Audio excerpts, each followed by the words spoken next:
let the video upload right quick before we get started.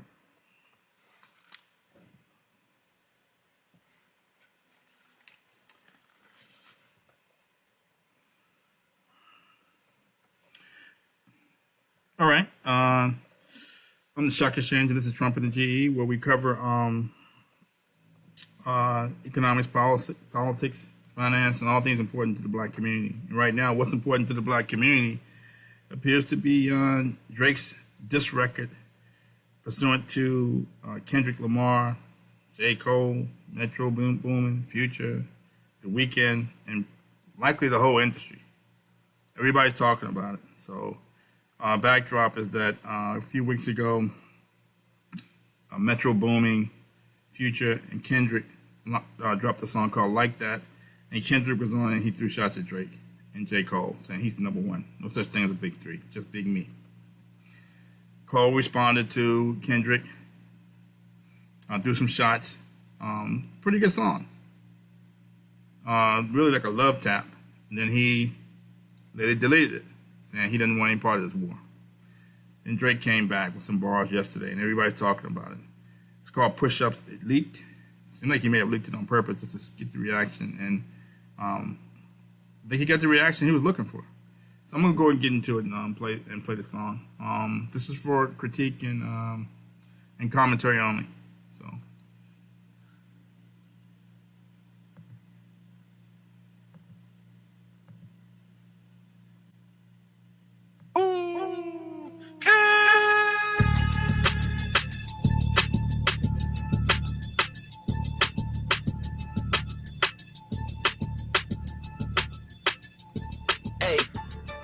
Never be nobody number one fan. Your first number one, I had to put it in your hand. You pussies can't get put outside America for nan. I'm out in Tokyo because I'm big in Japan. I'm the hit maker y'all depend on. Backstage in my city, it was friend zone.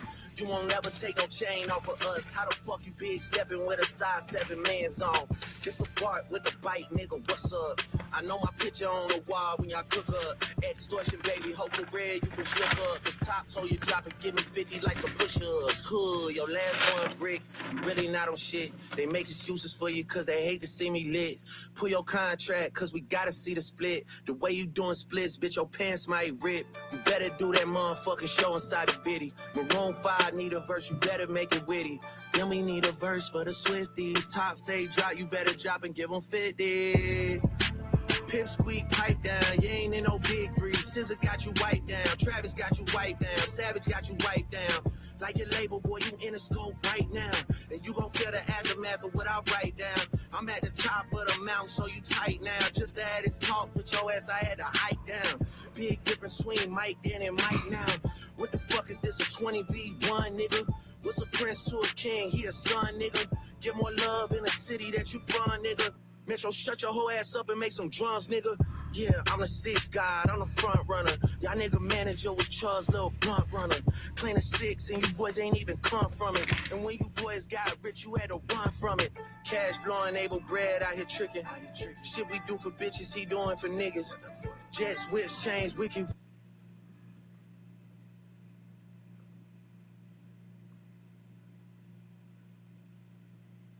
Wiki.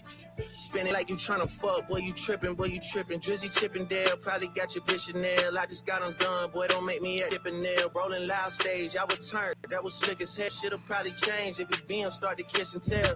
Hugs and kisses, man, don't tell me about no switches. I be rocking every fucking chain I own next visit, ayy. I be with some bodyguards like Whitney. Top say, drop your little midget ass, better fucking, ayy. Better drop and give me 50. Drop and give me 50. Drop and give me 50. Drop and Niggas really got me out here rapping what I'm living. I might take your latest girl and cuff her like I'm Ricky. Can't believe he jumping in, this nigga turning 50. Every song that made it on the chart, he got from Drizzy. Spend that little check, you gotta stay up out my business. Nigga, shout out to the hooper that be busting out the gritty. We know why you mad, nigga, I ain't even tripping. All that little heartbroken Twitter shit for bitches. This for all the top dogs, drop and give me 50, drop. And that fucking song y'all got to not start the beef with us. This shit been brewing in a pot, now I'm heating up. I don't care what Cole think, that dot shit was weak as fuck. Champagne tripping, he is not fucking easing up. Nigga calling top to see a top, want a piece of... Okay, that's basically the song. Didn't play the whole song, but excuse the language, but this is a rap battle. So a couple takeaways from the song. Drake came out with bars. He letting Kendrick know that I can go bar for bar with you. At least he's trying. So a couple things. The extortion line. He said that Kendrick's being extorted, which is important because he's saying, "How can you be so hardcore and you're coming at me when you're being extorted?" It's a subliminal message that go at the guy who's extorting you. If you're so hardcore, why don't you go at the people who are extorting you instead of coming at me? He said, your last one was a brick. Your last album was a brick, which is similar to what J. Cole was saying. J. Cole was saying some of his albums were hit or miss. One was, classic. One was massive. One was tragic. And one was mid. And J. Cole is sort of saying that a lot of rap fans are sheep, and they're just giving Kendrick props and saying some of these garbage albums are hot because they're just followers and can't think for themselves, which is similar to what Drake's saying. The last one was a brick. So now they're throwing shots at his catalog. So now Kendrick has to come back with hits if he wants to compete with Drake. He says, drop and give me 50. It's a play on words in that he's saying that, your contract, your managers are taking 50% of your profits. There's also a video of Kendrick online doing push-ups and doing burpees and working out, doing sort of a prison workout. It's pretty impressive, doing push-ups, burpees, and pull-ups back-to-back and in one session. Pretty impressive. So it's a play on words that drop down, give me 50. Yeah, give me 50 push-ups, but also give me half of your publishing, give me half of your profits. So this is important also because it's reminiscent of Pusha T going at Lil Wayne saying that you signed to one person who signed to three persons who signed to three more people. Your contract's messed up. Your money's messed up. But you're not a boss. That by the time all the hands touch your revenue or your earnings, you may be making 5 cents on the dollar. That's messed up. But you're basically a simp for the industry. Similar to what Pusha T said about Drake on the story of Adidon, that the M's count different when Baby divides the pie. So he's saying Baby and other people are dividing the pie when it comes to Drake. So he's not making as much money as he says he is, and he's not a boss.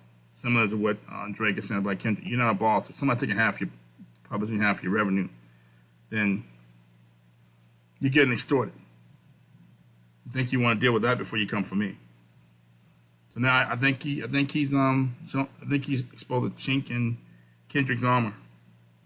And he says there's no big three, just me. There's also a shot at Cole. He says I'm top of the mountain. I got hiked down just to address you.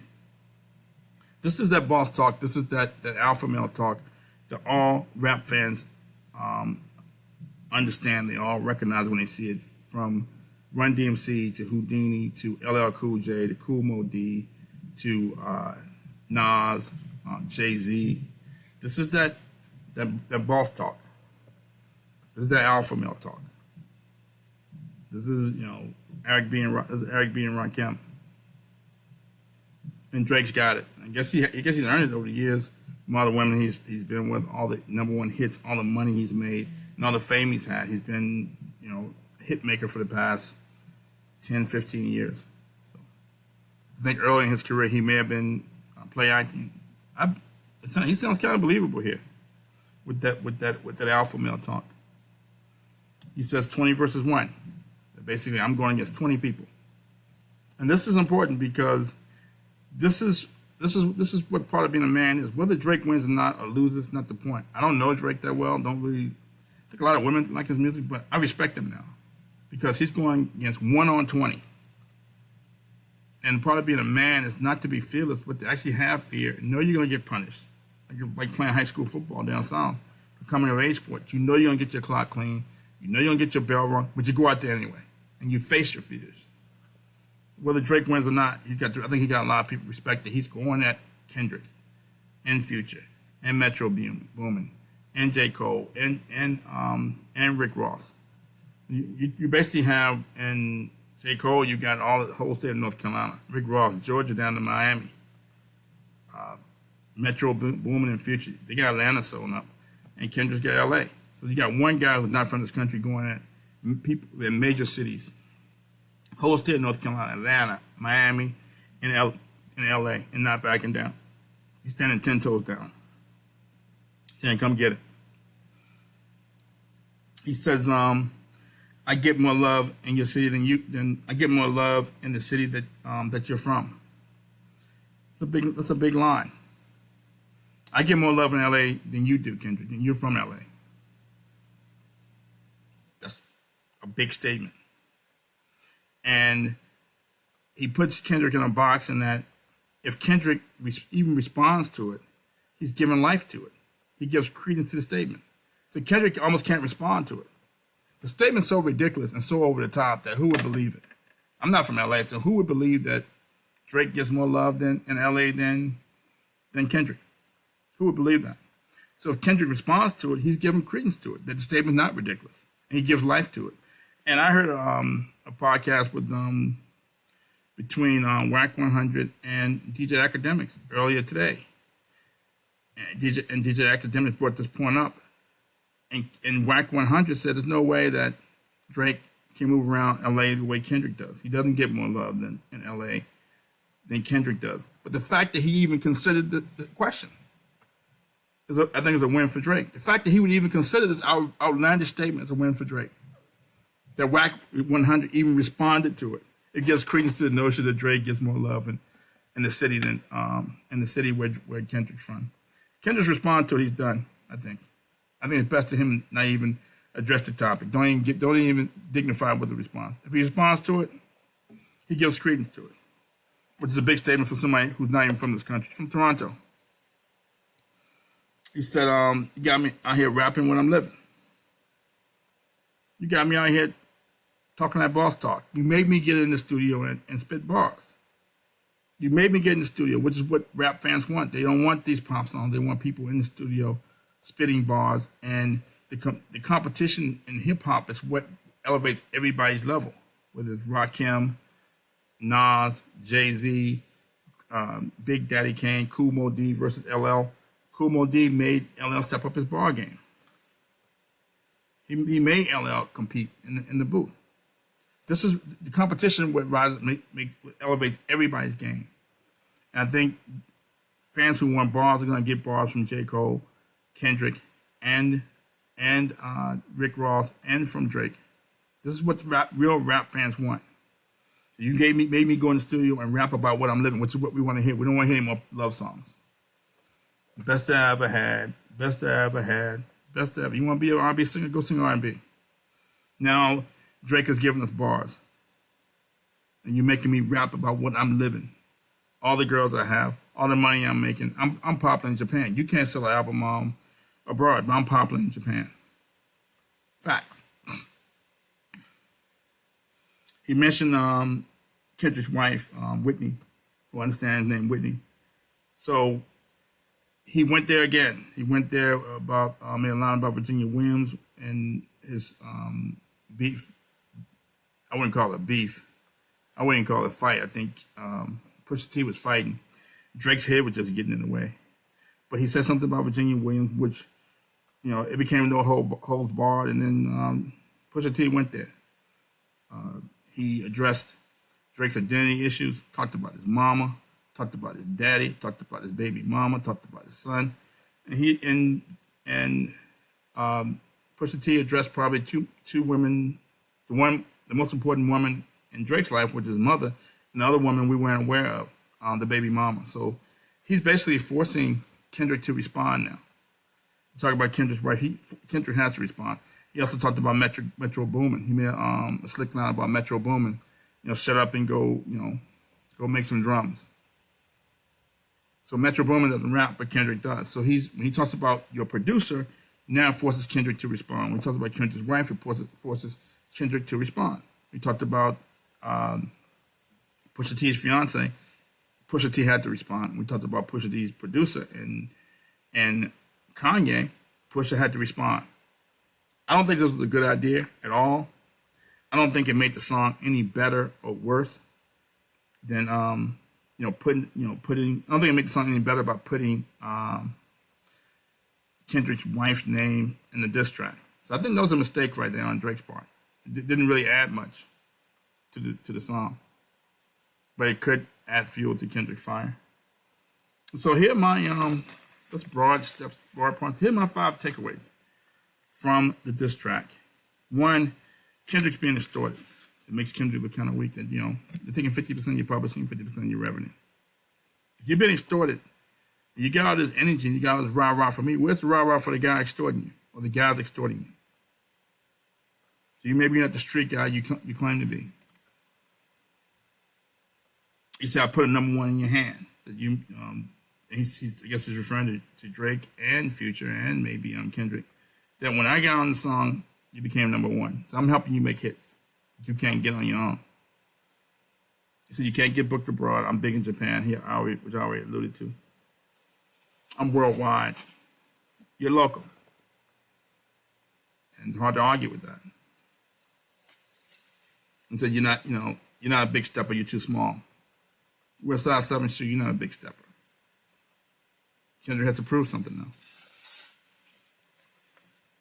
And the comment about 20 versus 1, a lot of people are talking about that he's going against the whole industry, and that's it's a big plus for Drake. Whether he wins or not even a point. He faced his fears. He's going at the whole industry, win, lose, or draw. He found his tongue, something he couldn't do against Pusha T. I think the fact that Pusha T already destroyed Drake, already demolished him, Drake has nothing to lose now. He's already backed into a corner. He's like a wounded animal who has nothing to lose. He's already been embarrassed. We already know about the son. We already know about his identity issues. His hair doesn't nap enough. And Pusha T not only challenged his authenticity, but destroyed his authenticity. Said Drake is not authentic. Hair doesn't nap enough. He has identity issues. He has daddy issues. He doesn't take care of his own son. He's out here singing about, he wants professional women and women like that. But the woman he really had a baby by doesn't even fit the description of a lot of his female fans who are so-called professional women. So Drake has nothing to lose now. He's a wounded animal, and he's coming out fighting like one. So I got my respect going 1 on 20.